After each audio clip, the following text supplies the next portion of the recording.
I love you, Lord, and I lift my voice to worship you, O my soul. Rejoice, take joy, my King, in what you hear. Let it be a sweet, sweet sound in your ears. Our gracious and loving Heavenly Father, we come before your holy presence on this Sabbath morning to present ourselves before you, to make ourselves known to you, and to ask you to speak to us, to make us know our end. Teach us to number our days, that we may know you and be known by you. Lord, I ask you, open our hearts, open our ears, give us an understanding heart and a listening ear, that we may hear what the Spirit of God will speak to the churches today. In the name of the Lord Jesus Christ we pray, amen. So I'm going to continue the part 2 of the word of the Lord I received concerning the United States of America. Like I mentioned last night, that the word that was delivered in this very church in the year 2015, though it was a prophetic message then, and as I look back, and as you have already heard it yesterday, it becomes more relevant in these present times than when it was first spoken 6 years ago. And then this morning, as I was waiting on God concerning what I should bring the word for you, the Lord Jesus Christ directed me to the second message I gave in this church 6 years ago. So when I read through the whole notes again, I was again very surprised to see the relevance now more than it was 6 years ago. So this will be a continuation, part 2 of yesterday. So this concerns more of a spiritual battle. So you can title it USA Spiritual Battle. So on July 30th, 2015, as I was waiting on the Lord at 10:15 in the morning, I had a visitation from the angel Michael. And he came and he gave me the following word for this nation. Number 1, excuse me, the spiritual battle will be drawn for this nation. What kind of spiritual battle?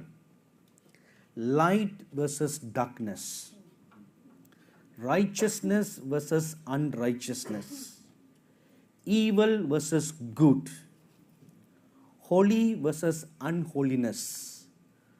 Truth versus lie. And immorality versus cleanliness. 6 kinds will be drawn. A battle line will be drawn.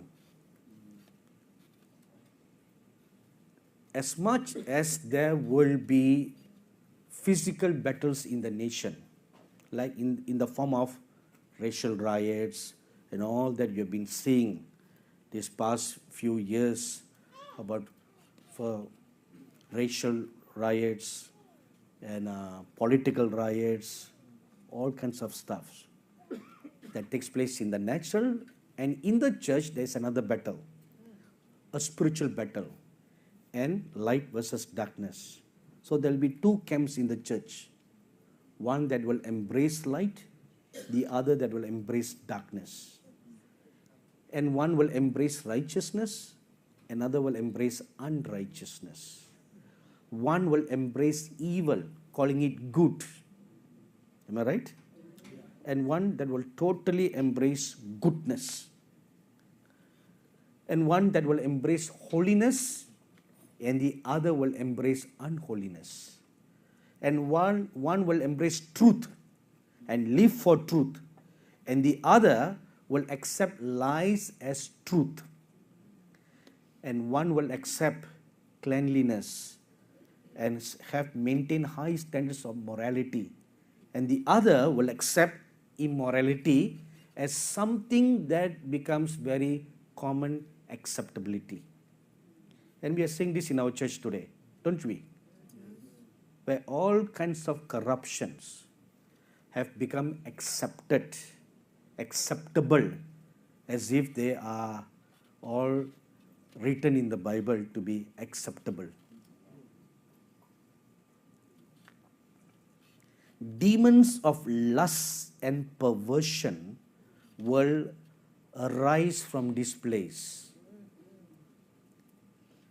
Now, I just found out that in a Gallup poll that was conducted early this year, it was found that 1 in 6 belonging to the Generation Z, the Z Gen people group, they identify themselves as a LGBT. 1 in 6. That is terrible, you know. And in October 2021, the Arizona Christian University reported 39% of 18 to 24-year-olds who claim the LGBT label. That is very scary, because this is a whole lot of your next generation. So a whole lot of next generation, including children, are now indoctrinated with all this perversive lifestyle. So that confirms what the Lord Jesus Christ said, that the last days will be the days of Lot. Right? Days of Lot. And what were the days of Lot? The perversion, sexual perversion of Sodom and Gomorrah. And we are seeing right before our eyes. And our present society is terribly worse than Sodom and Gomorrah. Like what the Lord Jesus revealed to me, which I mentioned to you last night. Sodom and Gomorrah will stand innocent before his judgment day compared to this generation. Because they had no Bible truth. Yeah. They did not have they did not have the Holy Spirit. They did not have the cleansing, redeeming blood of the Lamb of God. They did not have the saving grace of the Lord Jesus Christ. We all have all this. Yet, we embrace that filthy lifestyle. So how can God show us mercy? Right? If we continue in that lifestyle. Then every Sodomites and every person from Gomorrah will stand on the judgment day and plead with the Lord. You have been so unfair to destroy us. Look at them.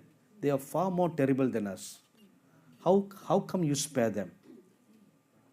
And the justice of God will not allow that.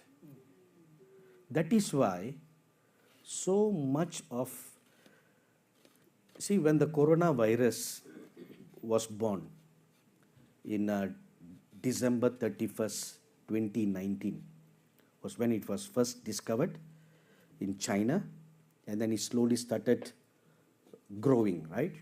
In February of 2020, I was conducting a youth conference in the Himalayas. And one day, have you heard of this man of God called David Hogan? Yes. So he was one of the speakers in the meeting. And he was ministering. And an angel came to me and said, "The Lord is calling you to prayer now. Come." See, in the East, it is very rude to get up and walk when someone is preaching. And worse is, I was sitting right in the front row. And if I get up with all my regalia, I will stand up as a sore thumb, right? So I now didn't know what to do.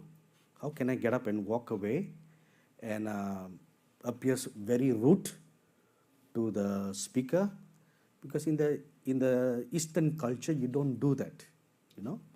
Unless you are sitting far behind, you can just slip off. So I was desperately praying that there will be a break somehow that I can just slip out. And it so happened there was a little break in the ceremony, you know. So I told the host. The host is one of my spiritual sons. I said, I need to go now to pray. So please don't come and disturb me anymore for the rest of the night. So his wife escorted me to my cabin and she asked me, Uncle, what about food? I said, I don't need any food. If I need any food, I will call you. If I don't call you, don't come and bother me with dinner for the night. So, and I told her, please make sure no one will disturb me for the rest of the night. So I knelt down because I was given a time to meet the Lord at 9 in the night. So I knelt down to wait on God. As I knelt down, I was brought before the council of the Lord. And there I was told why this COVID came.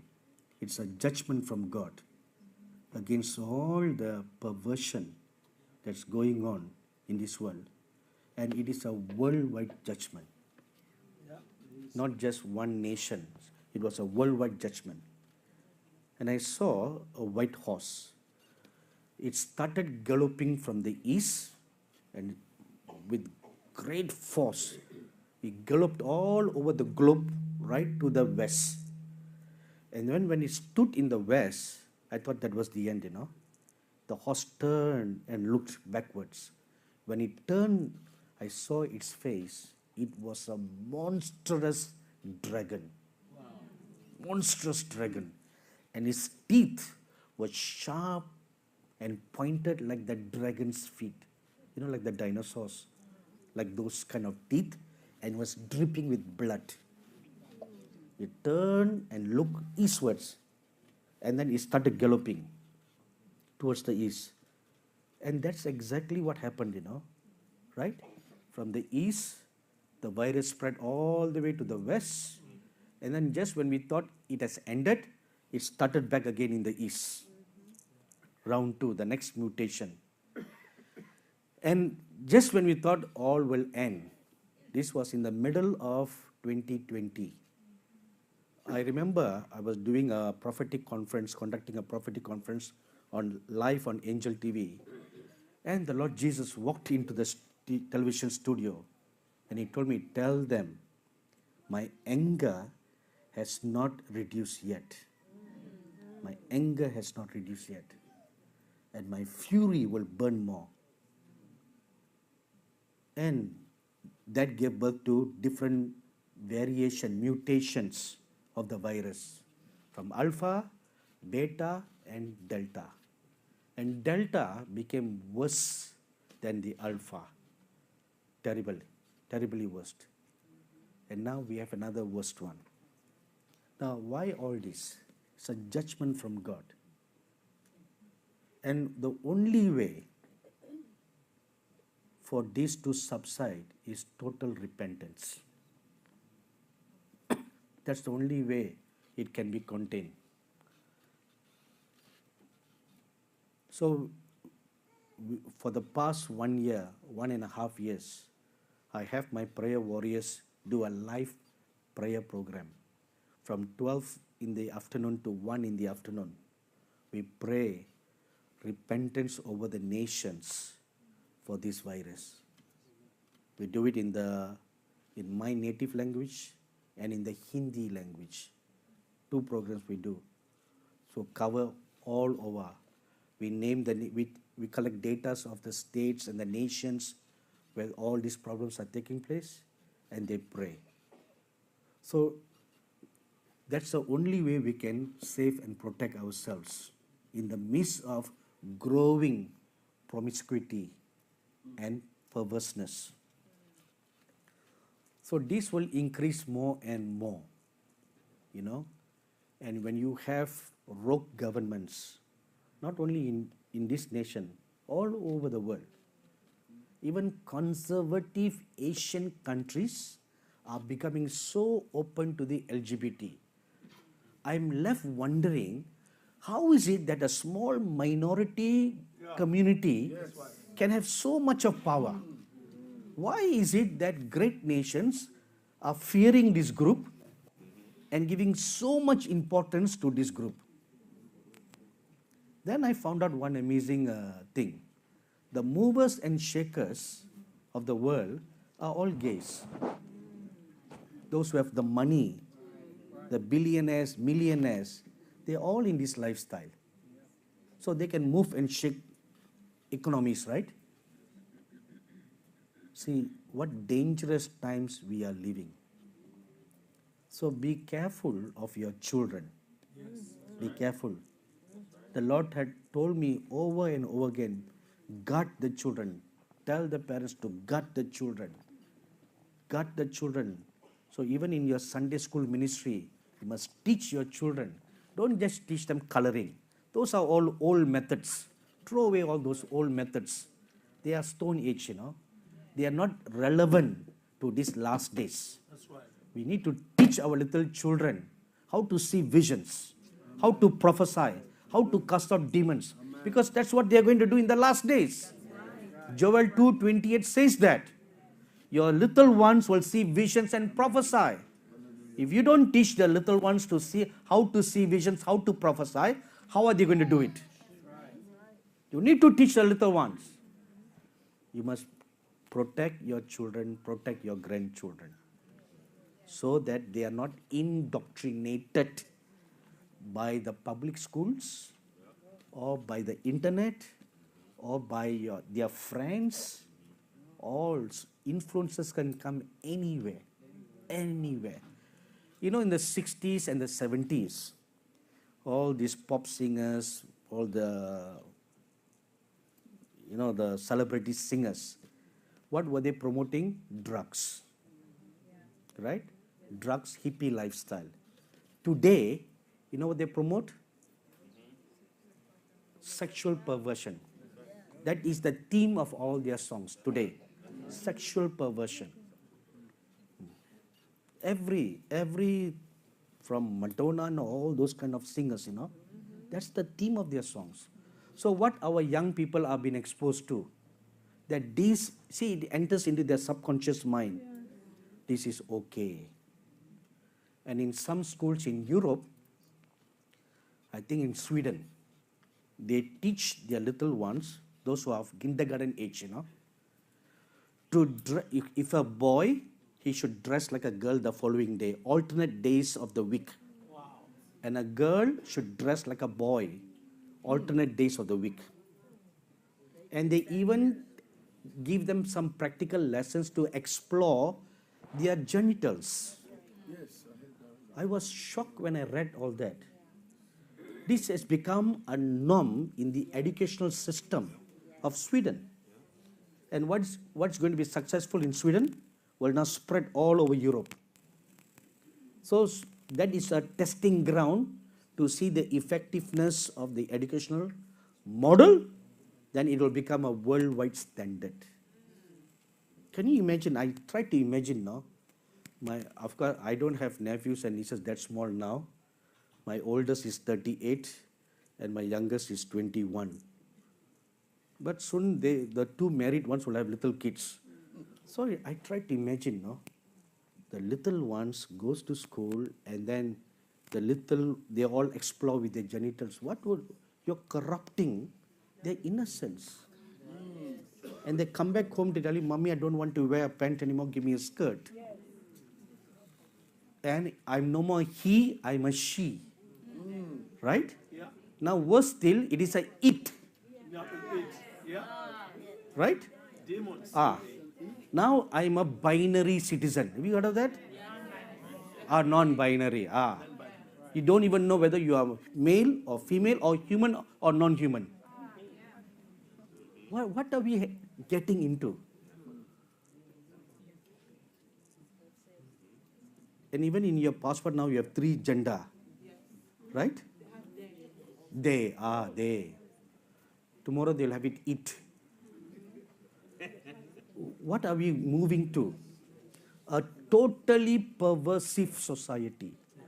Totally perversive society. Scary. So therefore, that brings us to the next point. Churches need to arise and demarcate their stand for God. You must stand up and lift up the banner of righteousness and holiness and say, we will not accept or bow down to all this. You draw the line, demarcate and say, this is our standard. You cannot keep quiet. You cannot. You should rise up like a roaring lion and declare the oracles of God. And when you do that, I saw warrior angels ready to stand guard around you and your church. When you make a stand for God, the army of God is ready to protect you. Some will be imprisoned, but this is to scare and to silence the church of might. See, I was surprised by the choice of word this angel used. He said that he calls the church of might. Amen. So the church is a mighty church. Amen. It's not a weakling. Amen. It's a mighty church. Amen. However, this kind of tactics is to intimidate and to silence and to scare. If you do to one, everybody will fall into fear. The nation will go through a transition. Transition to what? To apostasy. Legislative will decay into apostasy, turning further away from the guiding principles or the founding principles and prayer. Moving away and away from what all that original values of this nation. And the church will slide down, drunk in the wine given to her by the spirit of immorality. How will they be drunk? They'll be drunk with covetousness, sexual perversion, lies, and wrong doctrines. And those doctrines are doctrines of demons. 1 Timothy chapter 4 verse 1 tells us very clearly. And how do these false doctrines come? Through false prophets and false teachers in your land, who prophesy peace and security, totally delineating your mind from the truth. They don't stand for the judgments of God or the severity of God. You know, the Bible says the goodness and the severity of God. You don't just preach goodness. You must also preach the severity of God. They are both part and parcel. See, the Lord Jesus Christ is not only the lamb, but he's also the lion. So you don't just show the lamb. Oh, the lamb is good, good, good, good. Yes! But he's coming back again like a lion. He's not coming again like a lamb. Like a mighty lion that will tear apart the enemies. That's how he's coming back again, lion. And that's the image we must show to the church and to the world. It's not the naked, helpless Savior on the cross, but he coming again as a King of Kings and the Lord of Lords. With all power, with all glory. This is the gospel of the kingdom that we must preach to this world. Not just show the gospel of Jesus Christ. That's good. But it's incomplete. You're called to preach the gospel of the kingdom, which includes the birth, the death, the resurrection of the Lord Jesus, and the coming. The coming and the kingdom of God that is coming. That is the gospel of the kingdom that we must preach in these last days and show to the world. It's not a helpless son of the carpenter who is coming back again, but the mighty creator of the whole universe who is coming back again. If the church preaches this gospel, it will bring the fear of God in the hearts of everyone. And before the church can do that, the church must clean herself first. Clean your house first. If your house is stinking, what testimony are you talking about? Right? You first clean your house. Make sure your house is clean.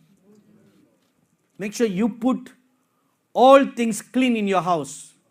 Re-establish your foundation. Re-establish righteousness. Re-establish justice. Re-establish holiness. Re-establish cleanliness in your church first. Then your church will be a light upon a hill. And I tell you what will happen if you will do that. I now share with you what I see in a vision. The Lord will fill your church with the Spirit of the Lord. And the power of the Lord will permeate out from the church in such a rippling force, it will affect your neighborhood with the fear of God. And they will come knocking on your door. I want to get saved.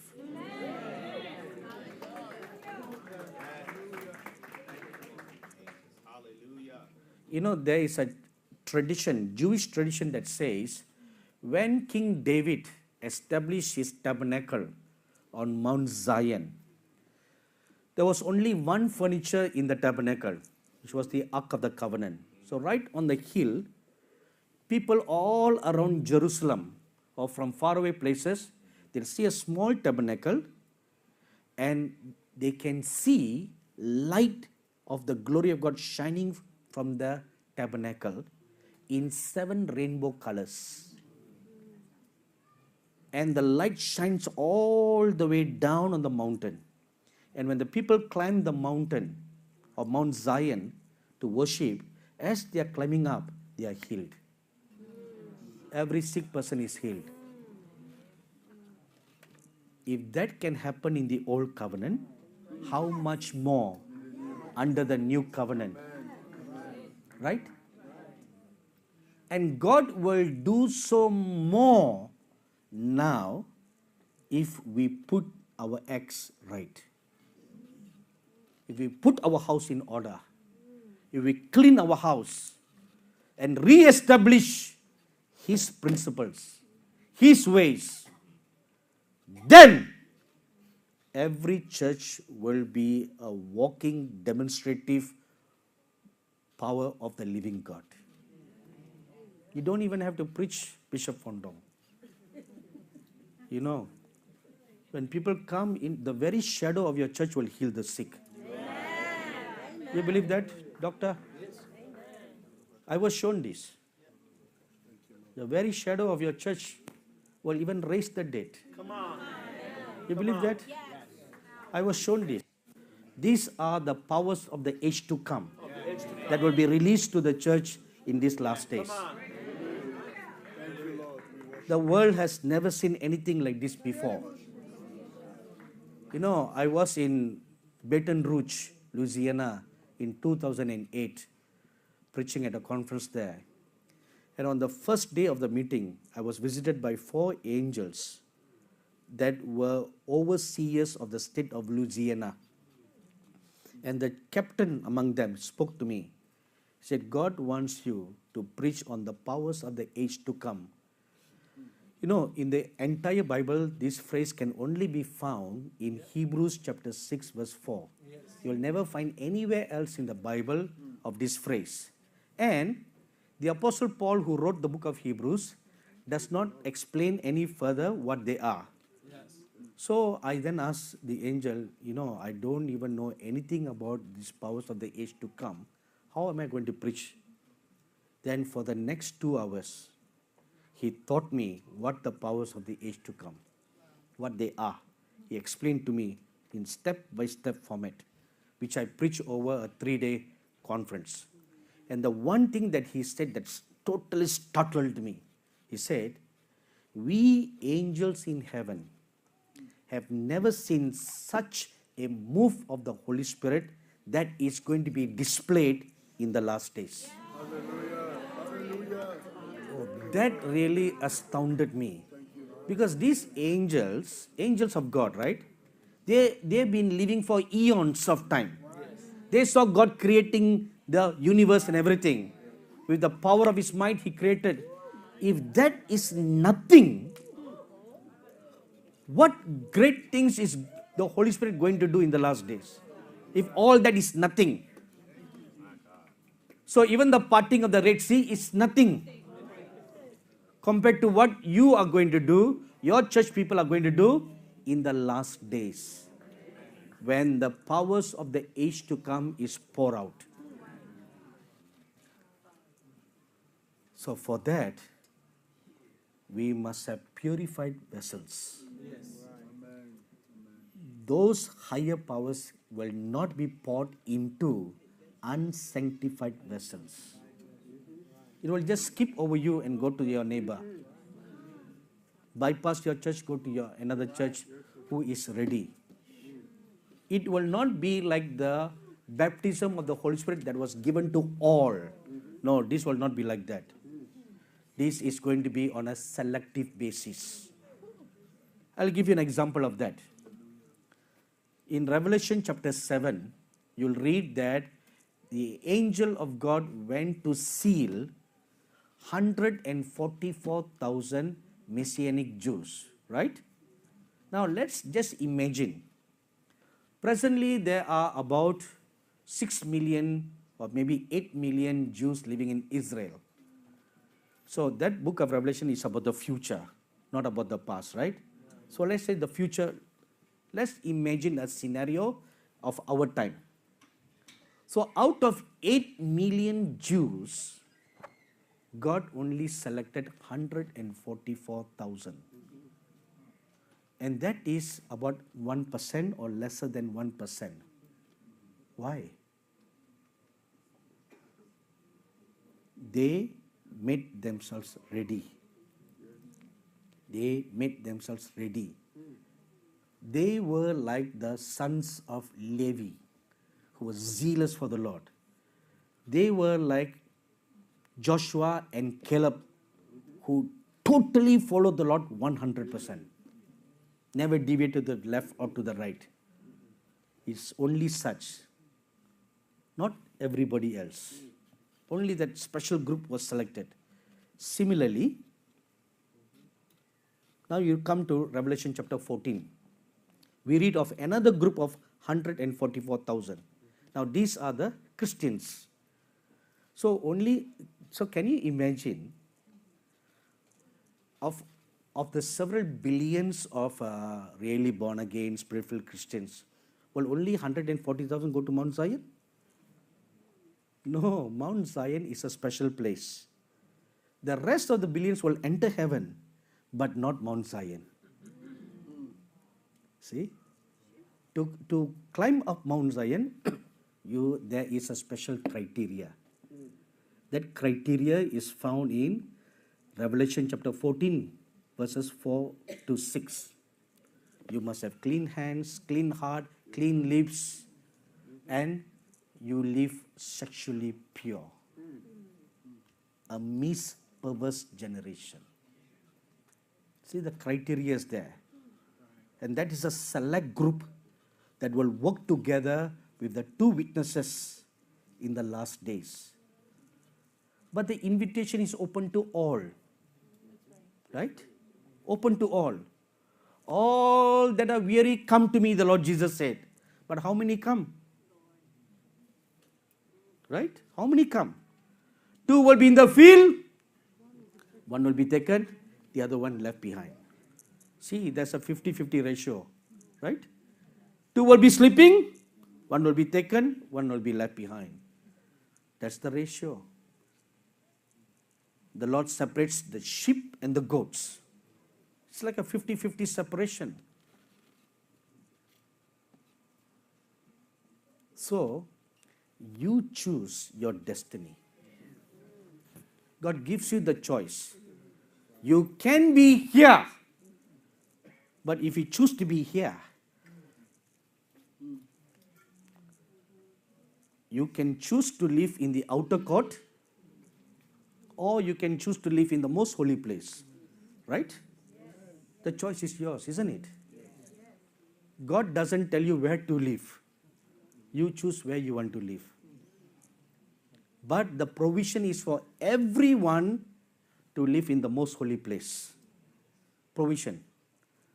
But the fire burns, the price is higher. So not many want to pay the price. Let me give you a math of this whole thing, okay? In the tabernacle of Moses, they are separated into 3 compartments. Now the outer court is where a large number of people gather, right? And the activities of the Levitical priesthood is very great there. Now you come into the holy place. Only 5 priests are allowed there. Not everybody. And who among the whole tribe of Levi of 20 or thousands, only 5 were allowed in the holy place. And then, most holy place, only 1 person allowed. 1 person out of 20 or thousand Levites. That's only Prophet Moses allowed. And then the high priest allowed only once a year. But the Prophet Moses could go in and come out anytime he likes. See the ratio, how much it has dropped down. Why? Is God unfair? Is God partial? No. Because the Prophet Moses paid the highest price. More than anyone else. He was willing to pay. For the call of God, he was willing to let go of his family. Send the family back. How many married pastors will do that?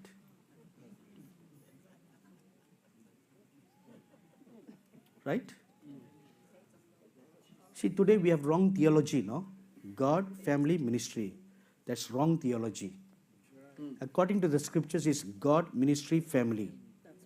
That's how the scripture shows. So we have wrong theology today. And Moses gave up his family. And then God called him to come and wait on the mountain without food, without water. 40 days, 40 nights. How many of us will do that? We can't even stay away from password for more than 1 second. Right? Today, we are so embedded with the internet. Anywhere you go, what's the first word you ask? Even I do that. I'm not holy, no? Even I do that. So how much you see, it has become part and parcel of our life now.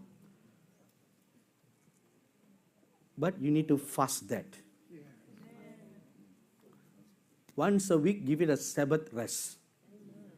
Stay away from all this.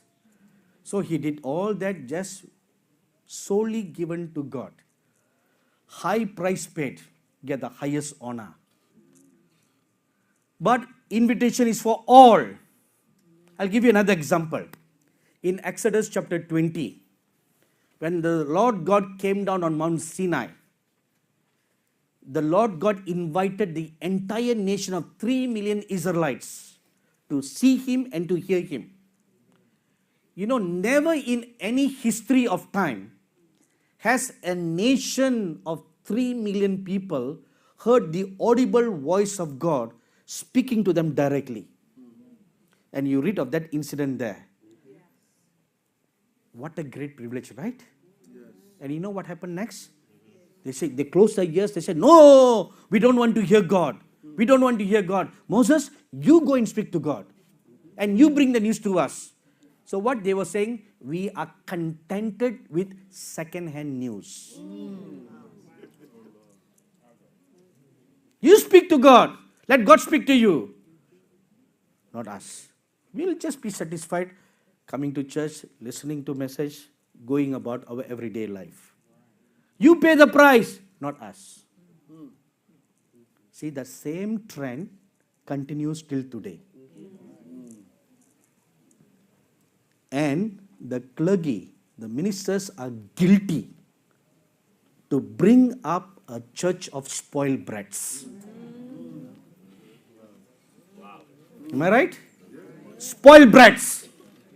Just like a family pampers their children and the children become spoiled brats, lazy, good for nothing children, we have produced the church to be exactly the same way. Lazy, bump, good for nothings. When they are supposed to be witnessing for God. Right? The Lord Jesus says, you shall be witnesses unto me.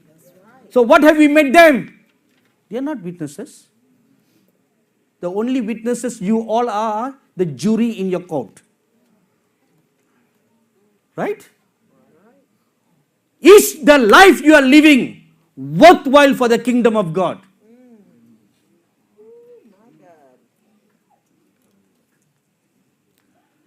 Once, one of my staff requested me to pray for her dying mother. So the mother was about 70 years old.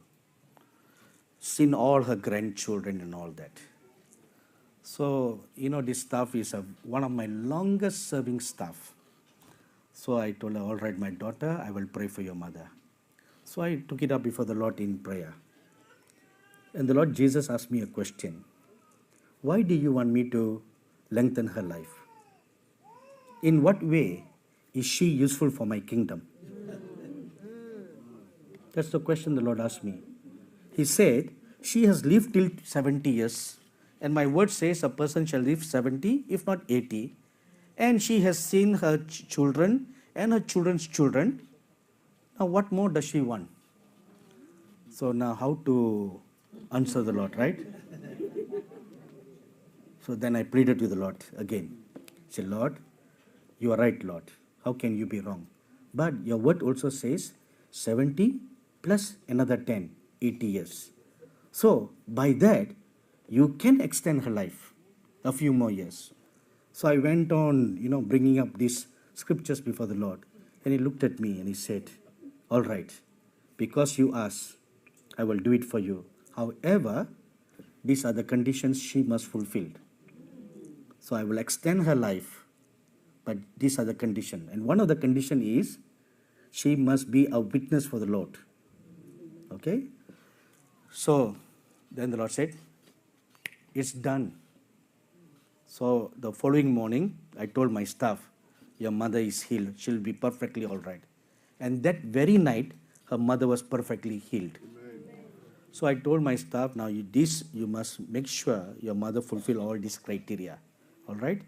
So it's not my business to follow up whether you are doing your homework or not, right? It's not my business, My job is like a mailman.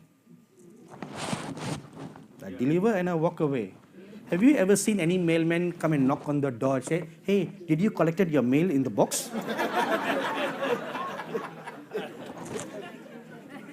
Have you ever had? No, they don't care, right? Whether you check your mailbox or not, they don't care. Their job is to throw it into the box. Recently, I ordered a new carpet for my office, So, this was just a day before I left for here. So I was doing some cleaning in the yard, and the UPS guys came. The truck pulled over, and they were carrying this big carpet. I said, do you mind helping me bring it inside the house. Said, no, sir. We are ordered to only leave it outside the door. I said, from the outside to the inside, not very far.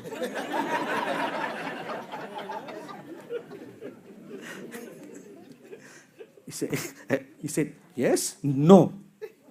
I said, all right, okay. So they left it outside the door and they left.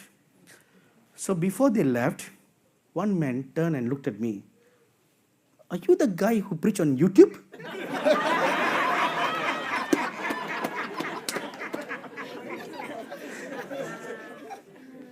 I said, I sure am. Oh, he said, oh man, I watch all your videos and oh, what a blessing you are. I'm so blessed. But he never carried the cup.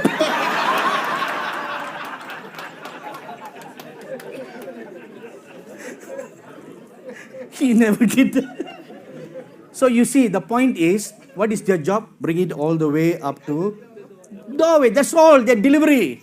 They don't care whether you bring it inside or you leave it there the whole of the winter. Right? That is my job. All these prophet title is just vain titles, you know. At the end of the day, you are just like a speaker box. You just speak what God speaks. That's all. Have you ever seen this speaker box changing my words? It doesn't add one word, it doesn't subtract one word. It doesn't even change the modulation of my voice. If I'm off key, it goes off key. Cynthia, why didn't you come up earlier when I was singing?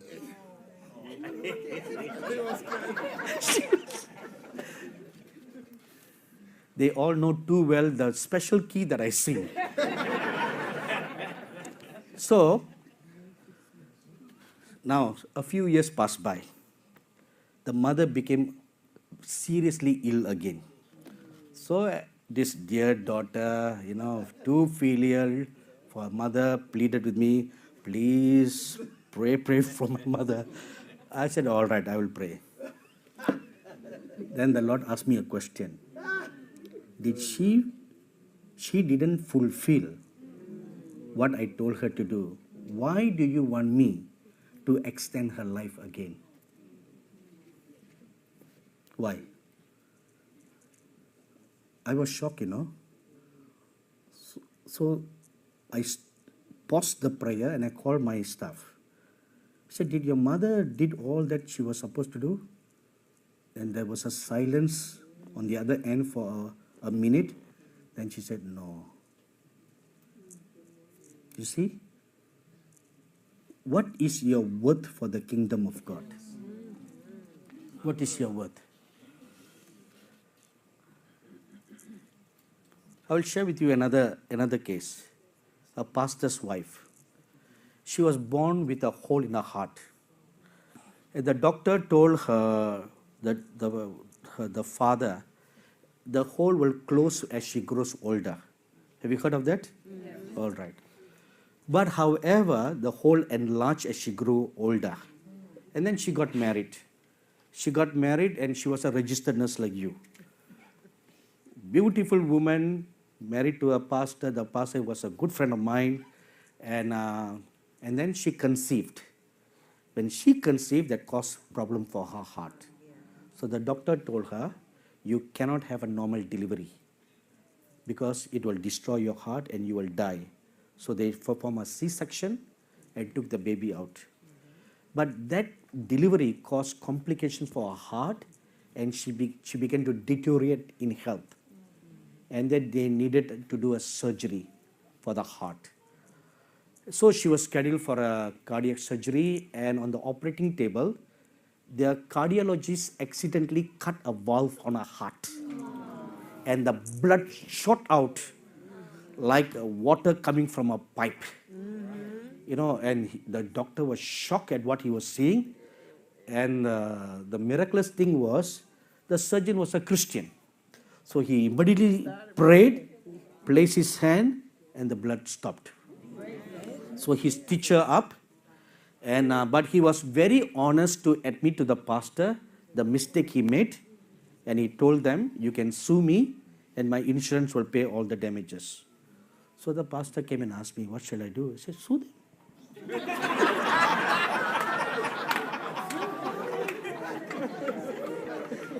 Hey, look, it's the doctor who said, right? I was just playing along what the doctor said. I did not initiate anything. I was just confirming what the doctor said. He said, sue me. I said, all right, sue you. But the pastor was too kind.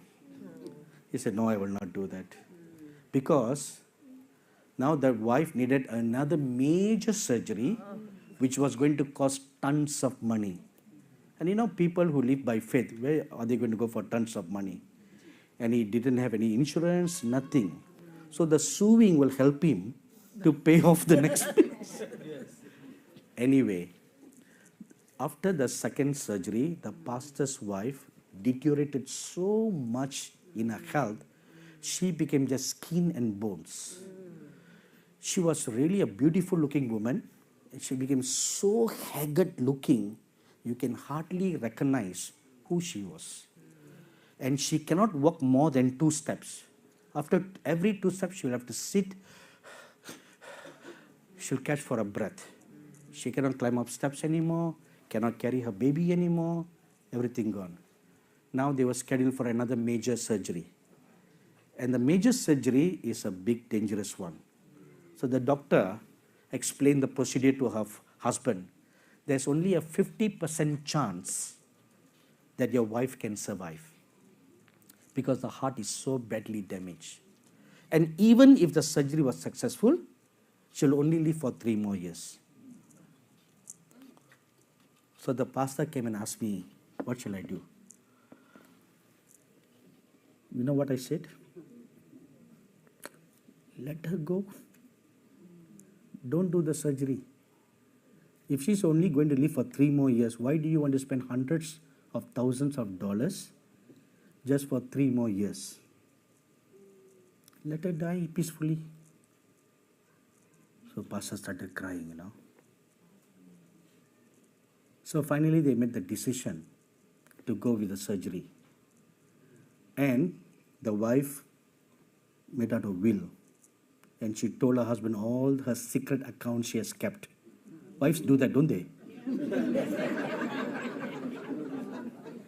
All the secret savings,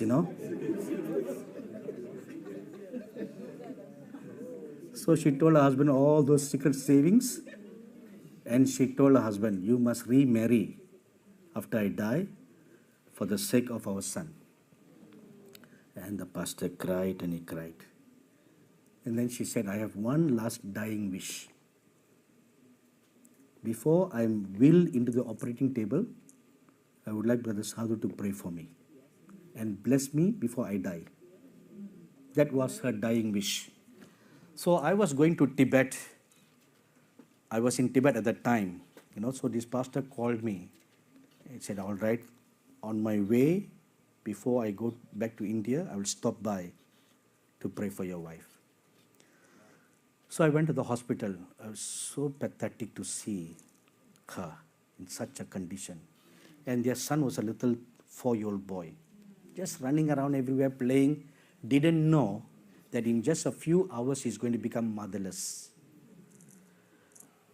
So after all the little greetings and teas in the Asian culture, you don't immediately get into the subject. You just have tea, coffee, biscuits, cakes and all that, and then you come to the subject. So I said, okay, let's pray. What happened next, you'll never read anywhere in the Bible the great demonstration of the love of God. I saw with my eyes how great the love of God really is. So as I was praying, my heart broke to pieces and tears started rolled down my eyes as I called to remembrance. Now the pastor is going to become a widower. The little boy is going to become motherless. Even if the pastor remarry, the second wife may not care for the first wife's son like her own son, right? So the boy is going to he will not get love, isn't it? So I pondered all that and I cried, At that time, at that moment, the Lord Jesus Christ appeared by my side. And he asked me, why are you crying? I said, Lord, look at your daughter. Now, the pastor's wife was seated on the hospital bed, and she put her head on with her hands, and she was crying. You know, the Lord Jesus came and sat on the bed beside her, and he bent his face close to where he could see her eyes. And then he cupped his hand close to her cheeks, and all her tears fell into his hands. And all throughout my prayer, I was reminding God of all the promises God gave for this family when they were married. So I reminded God, Lord, you said this, you said this, you said that. Even for the son, even before he was formed in the mother's womb, you took me to heaven, you showed me about his future. Now, shouldn't the mother be alive to see all that, Lord? So for 20 minutes, I was reminding the Lord all these promises. And all the while, the Lord was just looking at her with the tears in his hand, And when I was through, he looked at me and he said, because you asked, I will do it for you. I'm extending her life for 15 years.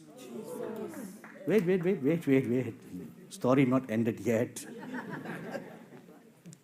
And then the Lord said, all will be well and whole. So that was the end of the prayer. So I told the pastor, don't worry, all will be well and whole. And then she was wheeled into the operating theater. The surgery lasted for 5 hours. And I stood with the pastor, just in case if the woman died, needed to comfort him, right? So I stood there. And all during the 5 hour surgery, I talked everything under the sun to take the pastor's mind off thinking about his wife. And then at the end of the surgery, she was brought out from the operating room into the ICU, and the doctor called for the pastor. So we went, and the doctor who operated on the pastor's wife was a Hindu surgeon. He came out, he looked at the pastor, and he said, all is well and whole. The very words the Lord Jesus spoke came out of the lips of this Hindu surgeon. He said, I even repaired the old problem that the former doctor did. And the pastor's wife is still living and kicking.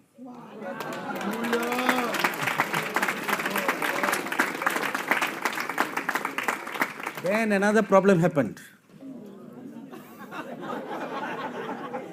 Another problem happened. This time, she was bleeding blood from her breast. And that was again another dangerous situation. So again, she told her husband, I want to see Brother Saab. Please ask him come and bless me before I die. So I went to see her. You know what she told me? She said, so she wanted to speak to me alone without her husband, She said, you may not remember, but this year is the 15th year of my life of extension. I was amazed, And at the end of the 15 years, now she's going to die. Time's up, right? Time's up means you have to come home, isn't it? And the pastor's wife told me, but I am fully satisfied. All the promises, all the prophecies that you spoke over my life, over my son, over my husband, I have lived to see them all. So I am satisfied and I'm ready to go home. She said that, So then I asked her, why did you want to see me? She said, I just wanted to tell you all this. So you just bless me and send me home. But I pleaded with the Lord again. Lord, extend. And do you think God heard my prayer? Yes. He sure did. He sure did. He sure did. Made new again. But because, now why God did that? Because she was faithfully serving the Lord with her husband. So she was useful for the kingdom of God. That was my one point of argument that I brought before the Lord. Lord, she's useful for your kingdom, Lord. She's useful for your kingdom. So you need her more than I need her. So that is the selling point or argument point. You must be useful for the kingdom of God. Amen.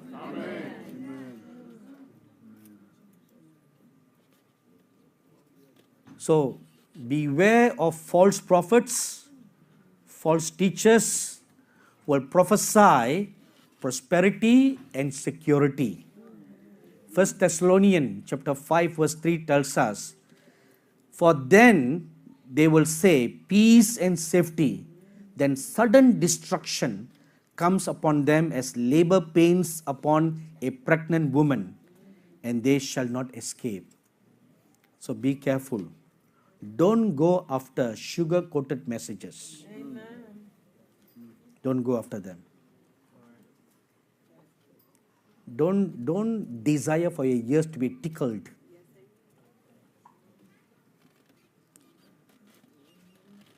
After saying all this, then the angel asks a question. Who will raise up an alarm over her?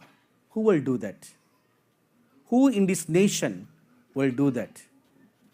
Who will rise up and hold the hands of God like Moses did? You read that in Exodus chapter 32, verses 9 to 10. Who will love this land enough to be willing to lay down their lives? So after asking these two questions, he said, we are waiting for the army of God's mighty men of valor to rise up. Amen. We are waiting for them. Hallelujah. Why? So that they can work together with you. Work together with you for the last days purposes of God.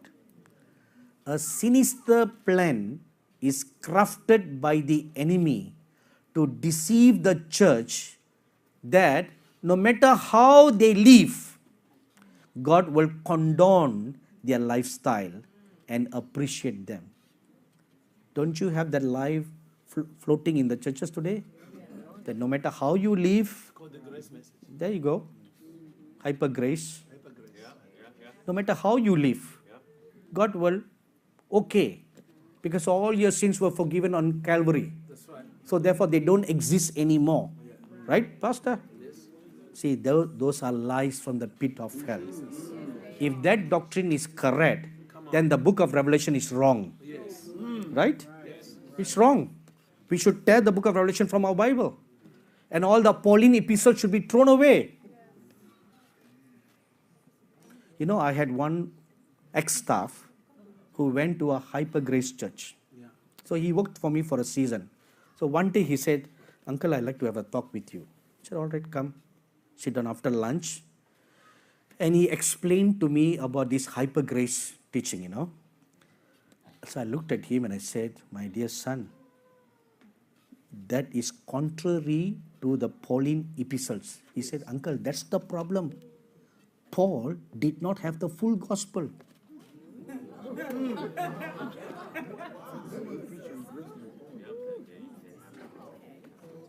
I said, oh, really? Whoa. I can't handle this new revelation. I said, poor Paul. See how deceived they are. Not only the teachers, you know, a whole lot of millions of believers who are following that rubbish. Why? Because it tickles their ears. Secondly, you don't need to crucify your flesh. That's the problem. You don't need to crucify your flesh. You can be gay and still be serving the Lord. Right? Be careful. A sinister plan. That's a sinister plan. So then he said, now, son of man, see. So I saw a man wearing a white garment like a preacher. And he was walking into a church with a Bible in his hand. And as I saw him walking, there was something strange. From behind him, there came out a tail like a dragon's tail, a demon-like tail that was coming out from behind him. But within or before was just dressed like any good-looking, spirit-filled preacher with a Bible in his hand. Then he said, these are the preachers anointed with doctrines of demons. The power and the authority they manifest does not come from God. These are the lying signs and wonders of demons. You read that in Revelation chapter 13, verse 14 and chapter 16, verse 14. They will preach untruths and lies and are not sent by our God. Their doctrines are not of light, but of darkness. So after listening to all that, I then asked a question. So what is the line of defense for the people of the true church? How can we protect ourselves? So with a loud, authoritative voice, he said this, truth. That came forcefully, truth. Believe the truth, preach the truth, live the truth. His words, living and eternal, are the truth. His ways are enshrined in the eternal word of God, are the truth. And the Lord Jesus is the truth. So believe the truth means live a life in Christ Jesus. None. Seek Him. Secondly, seek Him with all your heart. He is your deliverer and sustainer in the evil days. The alarm will soon be raised over this nation. Warn her to turn back to God in righteousness and to flee from the wrath to come.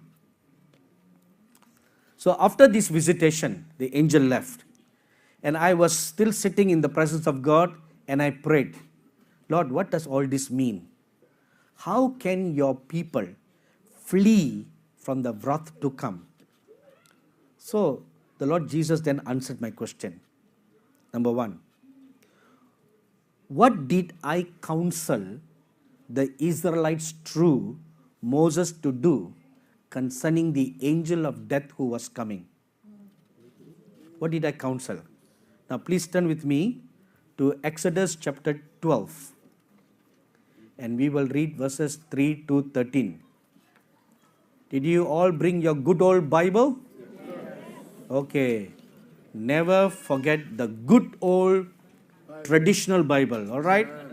We'll do away the digital ones. Amen. There is a church in Illinois, I was told, where the pastor will not allow anyone inside the church if they don't have a physical Bible. Good pastor, no? Exodus chapter 12 and from verses 3 onwards. Speak to all the congregation of Israel, saying, on the 10th of this month, every man shall take for himself a lamb, according to the house of his father, a lamb for a household. And if the household is too small for the lamb, let him and his neighbor next to his house take it according to the number of the persons. According to each man's need, you shall make your count for the lamb. Your lamb shall be without blemish, a male of the first year. You may take it from the sheep or from the goats. Now you shall keep it until the 14th day of the same month. Then the whole assembly of the congregation of Israel shall kill it at twilight. And they shall take some of the blood and put it on the doorposts and on the lintel of the houses where they eat it. Then they shall eat the flesh on that night, roasted in fire with unleavened bread, and with bitter herbs they shall eat it.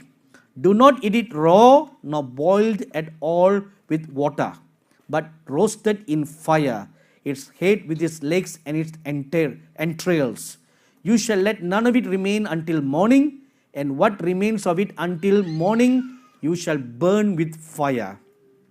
And thus you shall eat it, with a belt on your waist, your sandals on your feet, and your staff in your hand. So you shall eat it in haste.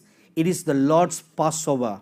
For I will pass through the land of Egypt, and on that night, and will strike all the firstborn in the land of Egypt, both man and beast, and against all the gods of Egypt I will execute judgment. I am the Lord. Now the blood shall be a sign for you on the houses where you are. And when I see the blood, I will pass over you, and the plague shall not be on you to destroy you when I strike the land of Egypt. Amen. Amen. Then the Lord spoke of 4 things from this passage of scriptures. What we should do, what we can do. Number 1, they needed to apply the blood of the lamb on the doorposts. So what does that mean for us?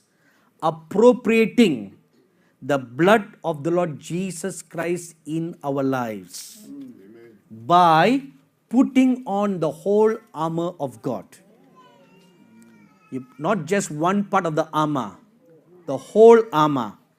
The helmet of salvation, the breastplate of righteousness, the belt of truth, and then the shield of faith, the sword of the Spirit, and the shoes of the gospel of peace. The whole armor. Amen? Amen. Wrong. There are 7, not 6. The 7th is praying always in the Spirit. So there are 7. It was the Lord who corrected me, no? He said there are 7 and not 6. I said, where in the Bible is it written, Lord? He said, look at the next verse. It's praying always in the Spirit. So the whole armor, appropriating the whole armor. Number 2, stay indoors. So the Jews were told to stay indoors, right? The Hebrews. So what does it mean for us? Communion with the Lord Jesus Christ. A relationship with the Lord Jesus. Revelation chapter 14, verses 1 to 4.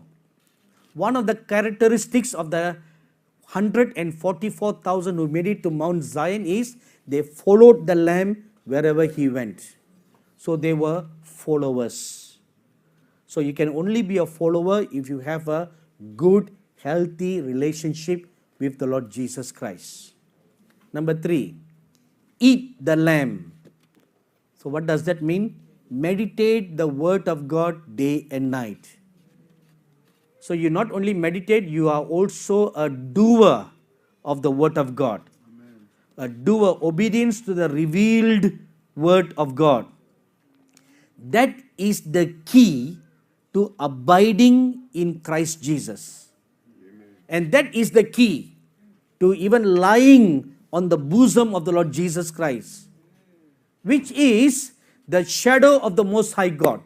So once you abide, then the shadow covers you and protects you from all evil, physical as well as spiritual. Amen. Number 4, churches, pastors should analyze their calling. How to analyze? Are they in the place of their calling? Are they doing what God called them to do? Or have they sidetracked to a different path, doing the things which God did not ask them to do? Number 6. No, somehow I missed it. Okay, wait a minute. Okay, number 5, right? All right. Number 5, their safety is in doing my will. Then their houses will stand strong and cannot be moved. Matthew chapter 7, verses 24 to 27. Finally, cleanse their ways before God. Cleanse their ways. A good reference can be found in Exodus chapter 19, verses 10 to 15. So after saying this, the Lord Jesus said, sexual perversion will increase in this nation. Their little children will be taught sexual lusts. They will be shown videos of uncleanness. Even cartoons meant for children are perverse, right? They are even portraying the LGBT message in cartoons that our little children will watch. No more the innocent Bugs Bunny, Tom and Jerry, Road Runner, right? The poor Road Runner now, always, not the Road Runner, the coyote. I feel sorry for this poor guy, Always he becomes a victim, right? He's always the loser. Oh, Popeye, the sailor man, poo-poo. See, no more innocent. Our children have lost their innocence. So you must control. It's your responsibility, parents. Control what your children watch. Don't just, no matter how much they demand, don't let them have their way. You must show them this is the way. This is the way to walk, not any way. Darkness will slowly fill their eyes, the little ones, from seeing the light of truth that their parents or their church will try to teach them. So once the darkness fills them, they can't see the light anymore. And they will not accept the light, what you will share or what the church will share. Perversion is coming like a flood. So the church must arise in arms. You must demarcate, stand up for righteousness, declare. See, once you make a declaration, the pastor being the head, the father of the church, he makes a declaration like what Joshua did. As for me and my household, see, as the head of the family, he made a declaration. As for me and my household, this is what we will do. I don't care what others say. So the pastor must do that. As for me and my church, this is our stand. No compromises. And those believers who don't agree with that, they can walk out. Amen. Amen. Walk out this exit, that exit, whichever exit. No, this is serious. Nothing to laugh about. You must clean your church. Bring back righteousness. Bring back holiness. That God will recognize His own church. Today He cannot recognize it. They are not sheep in the church, They are all little dragons in the church. Sorry to use that word, but it's the truth. Am I right? Little dragons, little devils sitting in the church. Oh my God.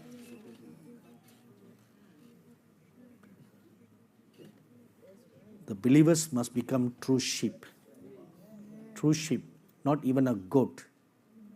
True sheep. Then you will reach Mount Zion. Amen. Let's arise for a word of prayer. You have a microphone? Cynthia. Where is Cynthia? He can sing very well. Let's all arise. Let's close our eyes. Let's prepare our hearts. Thank you, wonderful Lord Jesus. I perceive in my spirit the Lord will touch you right now. So prepare your hearts. Oh, hallelujah. Come on, lift up your holy hands. Bless the name of the living God. Oh, we bless you, Lord. We bless He's a good God. you. You're awesome. Great.